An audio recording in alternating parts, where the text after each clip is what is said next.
નમસ્કાર. કોઈ પણ વ્યક્તિ માંદું પડે, અકસ્માત થાય અથવા તો કોઈ ત્વરિત સારવાર જોતી હોય તો પહેલું જ મોઢામાંથી નામ નીકળે 108 અને 108 માંથી 108 વાળા પૂછે કે ક્યાં જવું છે, તો બીજો શબ્દ નીકળે કે ભાઈ સિવિલમાં. સિવિલમાં કેમ? કારણ કે એક ભરોસો સરકારનો, સાથે જ આરોગ્ય વિભાગનો કે ભાઈ અહીંયા સારી સારવાર મળશે અને પરિવારજન છે જલ્દીથી સાજું થશે. પરંતુ ગુજરાતના એક હાસ્ય અને સાહિત્ય કલાકાર હકાભા ગઢવીને કંઈક કડવો અનુભવ થયો. અને શું અનુભવ થયો એ ચર્ચા કરવી છે. હકાભા અમારી સાથે જોડાયા છે. નમસ્કાર, હું છું ઉમંગ રાવલ અને આપ જોઈ રહ્યા છો ગુજરાત ફર્સ્ટ. હકાભા, મેં એમ કીધું એમ કે ભાઈ પેલા કોઈક એક્સિડન્ટ થાય કે બીમાર પડે, ઘરમાં કોઈ ના હોય તો 108 આવે, સીધી એમ બીજો શબ્દ આપણને પૂછે ક્યાં જવું છે તો કે સિવિલમાં. હવે સિવિલમાં ગયા પછી આપને જે અનુભવ થયો, પેલા તે અનુભવ જાણવો છે કે કડવો અનુભવ. આપણે કહીએ કે ભાઈ મીરાએ ઝેર પીધા જાણી જાણીને, આપણે સિવિલના ઘૂંટડા પીધા જાણી જાણી, એવી પરિસ્થિતિ છે બધે. જી સાહેબ, પહેલી વાત તો એ કરું કે મારે કોઈ પર્સનલ દુશ્મન નથી આ કોઈ સિવિલ મારા. એનો મારે ખરાબ બોલીને મને કઈ ફાયદો નથી. પહેલી વાતથી મને કોઈ ફાયદો નથી. મુદ્દો એ છે કે હું 8:30 થી 9 વાગે સિવિલમાં ગયો. હું મારી બેનને લઈને, પહેલા મારા બેનને, પછી હું પહોંચી ગયો. 8:30 થી 9 વાગ્યાની વાત છે આ. એમાં કેમેરામાં હશે તે મારી પાસે રિપોર્ટ પણ પડ્યા છે. ફોટો એ લોકો મને ફાઇલ નથી આપી, ના પડી ફાઇલ આપવાની, પણ મેં ફોટા પાડેલા છે, એ મારી પાસે છે. 8:30 થી 9 વાગે હું અહીંયા દાખલ કર્યા. 2:30 થી 3 વાગે અમને રિપોર્ટ મળે છે સીટી સ્કેનના. ડોક્ટર તો હતા નહીં અહીંયા કોઈ રિપોર્ટ આપવા વાળા.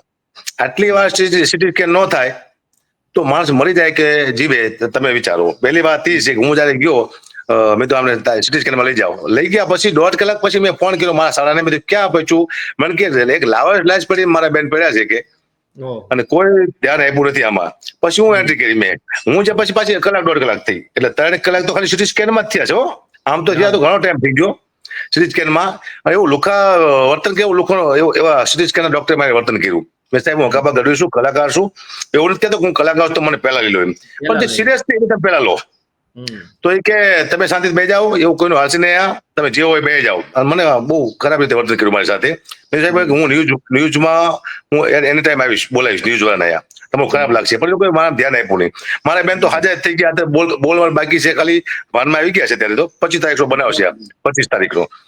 હવે મેં એટલા માટે ન્યૂઝમાં આવ્યો હું કે હકાભા ગઢવી તો ચલો સક્ષમ છે, તે બેનને પ્રાઇવેટમાં લઈ જાય છે, પણ નાના માણસોને મળી જવાનું નક્કી થયું. સિવિલમાં જાય એટલે તરત મળી જવાનું.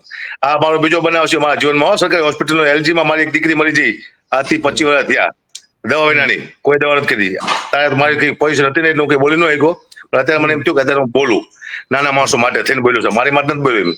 મારી બેન તો હાજી થઈ ગઈ છે, ભાનમાં આવી ગયા છે, બોલતા નથી ખાલી. પણ સાહેબ કોઈ બેદરકારી એટલી છે, કોઈ સ્ટાફ બાપ કઈ ધ્યાન આપતો નથી. ડોક્ટર 3-4 કલાકે રિપોર્ટ કરવા માટે આવે છે. એક જ ડોક્ટર છે મગજનો, બીજા ડોક્ટર શહેરની સિવિલમાં. સરકાર પૂરું ધ્યાન આપે છે, બધી વસ્તુ આપે છે, દવા આપે છે, તો સ્ટાફ કેમ કામ નથી કરતો? મુદ્દો એ છે. સરકારનો જવાબદાર ન માની શકું, સ્ટાફ સિવિલનો. અને સિવિલ છે ને રાજકોટનું, ગુજરાતનું નાક છે. કારણ કે ગરીબ માણસો મેં જોયા છે, અહીંયા રાયડું પાડતા તો કોઈ ધ્યાન નતું આપતું સાહેબ. એટલે હું એટલે વિનંતી કરું સરકારને કે આપ મહિને આની વિઝિટ કરો.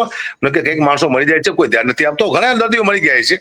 મારી બેન યારે હાલત થઈ, આટલી ઓળખાણ હોવા છતાં પણ સાહેબ પ્રાઇવેટ વાળા હોસ્પિટલમાં કોઈ, હું તો સક્ષમ છું, પ્રાઇવેટમાં લઈ ગયો. નાના માણસો ક્યાં જવાના છે? અને પ્રાઇવેટમાં પણ મારું માન રાખ્યું છે. મેં તો આ ગરીબ માણસો છે, ગૌશાળામાં નોકરી કરે છે અને પરાપીપળિયામાં રહે છે. અહીંયાના સરપંચ હતા આહિર સમાજના, પરાપીપળિયાના સરપંચ પણ હાજર હતા. આપીને પણ પૂછી શકો છો. બીજા આહિર સમાજ હતા, રાજપૂત સમાજ દરબારો બધા આવી ગયા હતા મારી પાસે. આટલા બધા હોવા છતાં પણ ક્યાંય ધ્યાન આપ્યું અમારામાં આપ્યું નહીં. મને થયું કે આટલું આપણે ઓળખાણ છે, આવું નામ છે, માતાજી આપ્યું છે આપણને, કે 5 માણસ આપણને ઓળખે છે, તો મારામાં ધ્યાન નથી આપતા, મારી બેનમાં ધ્યાન નથી આપતા, તો નાના માણસો થાય છે. શું મુદ્દો આ છે? એટલા માટે ન્યૂઝમાં આવ્યો છે. આને આપશે ને એકવાર ગરીબ માણસને મોકલો કોઈને, અને તમે એકવાર મહિના પછી ખ્યાલ આવશે આ લોકોનું વર્તન કેવું છે. પ્રશ્ન જ થાય કે જો માનો કે તમે એમ કીધું કે ભાઈ ઓળખું છું બધાને, આમ છે તેમ છે, છતાંય એ ઉદ્ધતાય ભર્યું વર્તન. એટલે આમને એવું છે કે કંઈક સરકારી પૈસા આવે છે, ખીચામાં લઈને માત્ર બેહી રહેવું છે, બસ જેનું દર્દીનું જે થવું હોય થાય. આપણે તો સરકારી રૂપિયા આવે છે અને એ તમારી મારી મહેનતનો ટેક્સનો રૂપિયો, એમના પગાર રૂપિયો એમને મળે, એમને કઈ મળતું નથી. બીજી તો ઘણી બધી એવી ભાઈ ઘટના હોઈ શકે કે સિવિલના નામે બીજે પોતાના પ્રાઇવેટ હોસ્પિટલે ચલાવતા હોય, ત્યાં જઈને પ્રેક્ટિસ કરતા હોય. ડોક્ટર પ્રાઇવેટમાં જ ગયા હતા, એટલે જ વાર લાગી આવવામાં. એ પ્રાઇવેટ હોસ્પિટલમાં જાય છે તો જ વાર લાગી. 3-3 કલાક ડોક્ટરને આવતા વાર લાગે, મગજના ડોક્ટરને રિપોર્ટ કરવામાં. એટલે શું સમજવું સાહેબ? અને આ કેમેરા છે, હું ખોટું બોલતો હોય અથવા એ ખોટું બોલતો હોય, કેમેરા ખોટું ન બોલે. કેટલા વાગે દાખલ થયા એ પણ રિપોર્ટ છે, અને કેટલા વાગે આપણે રજા આપી એ પણ રિપોર્ટ છે. મેં એમ કીધું મને ખાલી રજા આપો, સીટી સ્કેન કરીને હું પ્રાઇવેટમાં લઈ જઉં ભાઈ. નકે મારી બેન મરી જાય છે, કોઈ ધ્યાન તો આપતા ને. 8:30 થી 9 વાગે દાખલ કર્યા પછી રાખ્યું મેં કોઈ બાટલાની સુવિધા નહોતી જોઈ એવી, અને ઓક્સિજનનો બાટલો કે ભરવા મોકલો એવું કહેતા, ઓક્સિજન હતો ને, ચોખ્ખી વાત કહું, ઓક્સિજન નતો યાર. ઓક્સિજનનો બાટલો હોય છે ને, નહોતો, હારે લઈ જવાનો નહોતો બાટલો પાય, મને ખબર છે. પછી 11:30 કદાચ એ લોકો સીટી સ્કેનમાં લઈ ગયા. હવે મને 2:30 વાગ્યા મુક્ત, 2:30-3 વાગ્યા મુક્ત કર્યો. તમે નક્કી કરો 8:30 થી 2:30 વાગ્યા સુધીમાં આટલી બધી વાર એક્સિડન્ટ થયો, એમને ત્રીજું આટલી વાર લાગે મારા મરી જાય, એટલી મને ખબર પડે. સરકાર સેવા નથી આપતી એવું છે અકાભા? સરકાર આપે છે, નિયત નથી.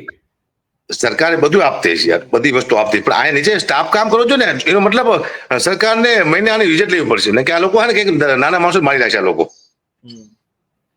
સુધારવા માટે તમને શું લાગે, સમયાંતરે તપાસ કરવી, ચેકિંગ થવું એ જરૂરી છે? કારણ કે આમને સામાન્ય વ્યક્તિની કઈ પડી નથી. હા, દર મહિને એક માણસ પોતાનો મોકલવો જોઈએ કે જાઓ તમે આમાં દાખલ થાઓ, કોઈ બીમારી લઈને જાઓ, અને એ લોકો કેવું વર્તન કરે છે આના માટે આખું આ લોકોને કરવું પડશે ને, કે આ લોકો માણસો, ગરીબ માણસો મરી જાય છે. હવે તો મારે કોઈ હવે સ્વાર્થ નથી, મારી બેન તો હવે હાજી થઈ જઈ છે, બોલવાનું બાકી આ એક ભાનમાં આવી ગયા છે. હવે જે હું આવ્યો છું ને એ નાના માણસો માટે આવ્યો છું. સિવિલમાં તમે ખાલી ઇન્ટરવ્યુ લો, નાના માણસો ખબર પડે કેટલી વાર લાગે છે અને શું હાલત છે લોકોની. અકાભા, તમે આવ્યા છો ન્યૂઝમાં તો લાગે છે કે, કારણ કે જો તમારું ઇન્ટરવ્યુ આવ્યું તમે ન્યૂઝમાં, એટલે ત્યાંના જે બેન છે એ બેને એવું કીધું કે અમે તો તરત જ સારવાર આપી છે, અમારી પાસે સીસીટીવી છે જ, એમ તરત સારવાર આપી છે. અકાભા કે સાચું નથી, કોઈ સારવાર નહીં. એમ એક્સિડન્ટ થઈ ગયું, એમ જ થઈ ગયું છે. માણસને 2:30 વાગે મને રજા આપે છે, 9 થી 2:30 ગણો ને, 8:30 થી 9 ગણો, આપણે અડધો કલાક એમાં એમને આપી આપે. આટલી વાર લાગે ખરી રિપોર્ટ આવતા? સીટી સ્કેનના રિપોર્ટ 2:30 વાગે આવ્યા છે, 2-2:30 વાગે. પ્રાઇવેટ વાળા તો અડધો પોણો કલાકમાં આપી દે. અડધો પોણા કલાકમાં. અને કે બેન હલતા હતા, હવે બેભાન માણસ ક્યાંથી હલતો હોય છે? બેભાન માણસ થઈ ગયો હોય, જેને ભાન જ નથી, માણસ હલે શું લેવા? હલતા કારણ કે જરૂર નથી તો હાજાસીનો મતલબ એ થયો. બિલકુલ. સરકારે પોલીસ સ્ટેશનમાં ફરિયાદ લખાવી મેં 2 દિવસ પહેલા, એના 2 દિવસ પછી મેં એ લોકો લખી તો લીધી જ હતી, એ લોકો આવે છે ફરજમાં. હું ગયો સાહેબ, 1 કલાકમાં મારી એફઆઈઆર ફાડી છે. સાચે હતા, સાચે સાહેબ. સરકારે પોલીસને ધન્યવાદ આપું છું. 1 કલાક મારી એફઆઈઆર ફાડી, ગુનેગારને પકડી તો 2 કલાકમાં. અને એફઆઈઆર એટલા માટે ફડાઈ કે બેન ગરીબ છે ને, જો વીમો કંઈક મળે તો એટલા માટે એફઆઈઆર ફડાઈ. તો પોલીસને હું સેલ્યુટ કરું, ગુજરાત પોલીસને, પોલીસને હું સેલ્યુટ કરું છું. ભાઈ એનું કામ મને કેવું જે સાચું છે સાચું છે. પોલીસ મારી મિત્ર હતી કે દવાખાના વાળા મારા દુશ્મન નથી ભાઈ, પણ જે સાચું છે સાચું છે. પોલીસ વાળા સારું કર્યું તો પોલીસ નું સારું બોલું છું, દવાખાને ખરાબ કર્યું મારું તેનું ખરાબ બોલું છું. જે છે હું સત્ય કહું છું ભાઈ. છેલ્લો પ્રશ્ન અકાભાઈ પૂછું, તમારી દ્રષ્ટિએ શું લાગે છે કે આ તંત્રને નઘરોળ તંત્ર, અમે તો વારે ઘડીએ બોલીએ છીએ કે કુંભકર્ણની નિંદ્રામાં સૂતું તંત્ર, કાને અથડાતા શબ્દો જેને સંભળાતા નથી, અમે તો બોલી બોલીને અમારા ગળા થાકી ગયા છે. હવે તમે તો રાત દી બોલો છો, હવે તમારું ગળું ન થાકે ને તમે મુહિમ ઉપાડી રાખો એવી અમને અપેક્ષા છે. પણ તમારી દ્રષ્ટિએ શું પગલા લેવા જોઈએ તો આ નઘરોળ નિંદ્રામાં ઊંઘતા આ સિવિલ તંત્રને ભાન થાય કે ભાઈ તમારા ત્યાં આવતો માણસ દર્દી છે અને ડોક્ટરને ભગવાન માને છે, ત્યારે તમને જોઈને આવે? જી, આમાં એવું કરવું પડે કે 1 મહિને એક વિઝિટ થવી જોઈએ આની, મહિને. અને એક પોતાનો માણસ મોકલવો જોઈએ કે આ લોકો હકીકતમાં શું આ લોકો સાથે વર્તન કરે છે. દવાઈ બહુ શેક નહીં, ઓક્સિજન શેક નહીં, કે આ લોકો વેચી દે છે ડાયરેક્ટ. ઓક્સિજનનો બાટલો તાત્કાલિક કેમ કે થોડી વાર પછી બાટલો ભરાવાઈ ગયા, ક્યાં ભરાવાઈ ગયા બાટલો? તમે ઓક્સિજનનો બાટલો દવાખાના બાટલો હતો તે બહાર ભરાવાઈ ગયા તમે? 15-20 મિનિટ લાગી બાટલો આવતા. મારી પાસે સાક્ષી છે, મારી પાસે સરપંચ છે પરાપીપળિયાના, એ સાક્ષી છે મારી પાસે, રાજપૂત સમાજ હતો એ સાક્ષી છે મારી પાસે, એના સ્ટાફના અમુક માણસો પણ મારી પાસે સાક્ષી છે. એટલે અકાભાઈ આમાં તો કે 12 બાટલા ભરાવા જવાનું નથી હોતું, ઓક્સિજનની ગાડી છે ને સિવિલમાં આવે ત્યાં જ ભરી દે ને, એમની પાસે તો પ્લાન્ટ હોય તો 12 ભરાવા જવાની ક્યાં વાત આવે? તો 20 મિનિટ કેમ લાગી બાટલો આવતા? 15-20 મિનિટ. એ તો વાત મને નવાઈ લાગે છે કે બાટલો ભરાવાય, એમને ક્યાં જવાનું? સિવિલમાં મોટા પ્લાન્ટ કોરોના વખતે નાખ્યા હતા, મોટા તોતિંગ. હાજી, 15-20 મિનિટ લાગી છે બાટલો લાવવામાં. એટલે આમાં માણસ મરી જાય, દર્દી મરી જાય. એમ થઈ ગયું મારી બેન તો મારી દયાથી બચી ગયા છે. હું આપણું 5-25 રૂપિયા આપણી પાસે હોય એટલે આપણે સિવિલ બદલે આપણે પ્રાઇવેટમાં લઈ ગયા 2:30-3 વાગે, પણ 6-7 કલાક રાખ્યા આપણને અને કઈ ટ્રીટમેન્ટ ન કરે તો માણસ મરી જાય. નાના માણસને મને ચિંતા થઈ કે નાના માણસો શું થાય, એનો કોણ જવાબ આપતો બિચારાને? નાનો માણસ અહીં સુધી પહોંચી, ન્યૂઝ સુધી નાનો માણસ ન પહોંચી શકે, ખબર ન ન્યૂઝ ક્યાં આવી, ન્યૂઝ શું છે પણ નાના માણસ ખબર નથી, કેવી જવું ખબર નથી. આ તો મને ખબર છે એટલે મેં ન્યૂઝનો સંપર્ક કર્યો કે સાહેબ હવે તમે ધ્યાન આમાં ચોક્કસ આપજો. હું સરકારને પણ કહું છું કે આપ બરોબર કામ કરો છો, આપની સેવા બરોબર છે, તમે દવાખાનામાં બધી વસ્તુ પહોંચાડો છો, પણ અહીંયાના માણસો દવાઓ વેચી નાખે છે, ઓક્સિજન વેચી નાખે છે કે ભાઈ સેવા કરવાનો ટાઈમ નથી. ડોક્ટર કે બહાર કે પ્રાઇવેટમાં વહી જાય છે, ખબર નથી પડતી આ શું કરે આ લોકો.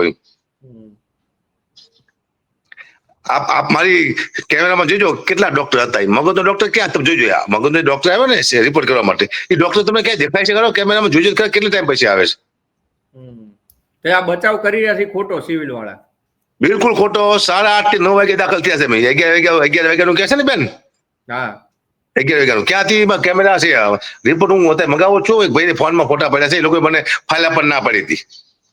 ફાઇલ આપો મને, મારે પ્રાઇવેટમાં જાવ, કે ફાઇલ નહીં આપી, ના પડી. કેમ ફાઇલ ના આપતા મને ખબર નથી પડતી. લોકો સિવિલ વાળા એ ફોટા પાડ લો, અમે કરેલું બીજાને ખબર પડી જાય, ફોટા પાડ લો, પછી ફોટા પાડ લીધા અમે તો. એટલે આપ ચોક્કસ કેમેરા ખોલાવજો ને આવું ધ્યાન આપજો તો વધારે સારું, કારણ કે આમાં ગરીબ માણસોને આપ જ ન્યાય અપાઈ શકતો. ન્યૂઝ સિવાય કોઈ ન્યાય નહીં અપાયો. કે આપ ઘણી મહેનત કરો, મને ખબર છે. સરકારને પણ વિનંતી કે મહિને આની વિઝિટ કરો ને, કે નાના માણસો મરી જાય છે. આ સરકારને બદનામ કરે છે આ લોકો. આવા ડોક્ટર હોય કે આવા સ્ટાફ હોય ને, કે પ્રાઇવેટ વાળા કે મારા હગા થતા નથી સ્ટર્લિંગ વાળાની, એના મેં કેમ વખાણ કર્યા? કારણ કે સાહેબ 100% બિલ હતું ને, એમાંથી 5% બિલ મેં ભર્યું છે સ્ટર્લિંગમાં.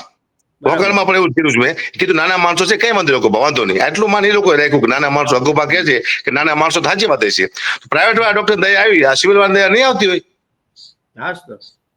અને એને તો સરકાર આપે છે, દયા ખાવાની ક્યાં વાત છે, એને તો સરકાર આપે જ છે.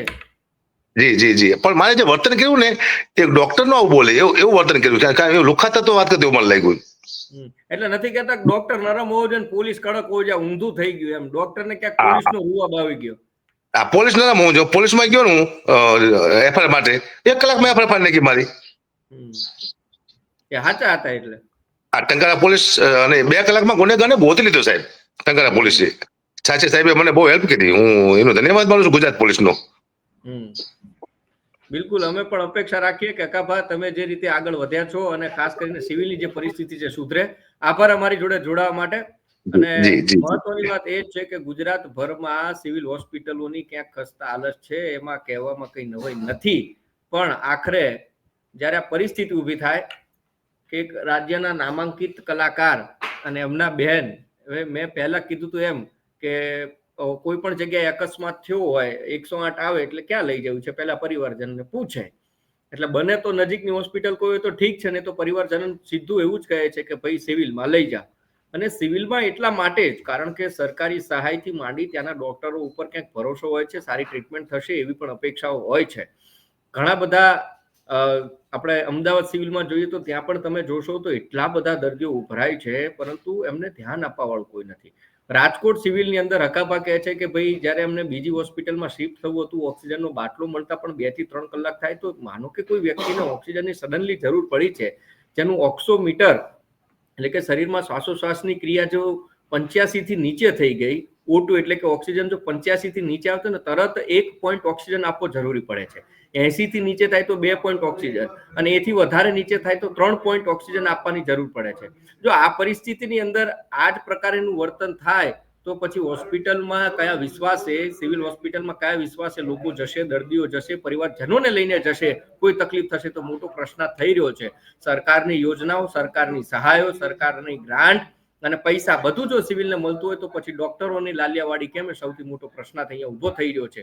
જો આને જેમ અકાભા એમને તો અનુભવ થયો એટલે મીડિયા સમક્ષ આવ્યા છે, પરંતુ આવા હજારોની સંખ્યામાં લોકો છે કે જેમને રોજ બરોજ સિવિલના આવા હળધૂત થવાના અથવા તો એમને આ પ્રકારની જે હરકતો છે એમનો સામનો કરવો પડતો હશે, પરંતુ વ્યક્તિઓ ક્યાંક અસક્ષમ હોવાના કારણે સામે નથી આવી શકતા. અને એટલા માટે જ હકાભા જ્યારે સામે આવે છે ત્યારે અપેક્ષા રાખીએ કે સરકાર પણ આમાં સંજ્ઞાન લઈ અને સિવિલ હોસ્પિટલમાં ચાલતી લાડિયાવાડી છે એ બંધ કરે. નમસ્કાર.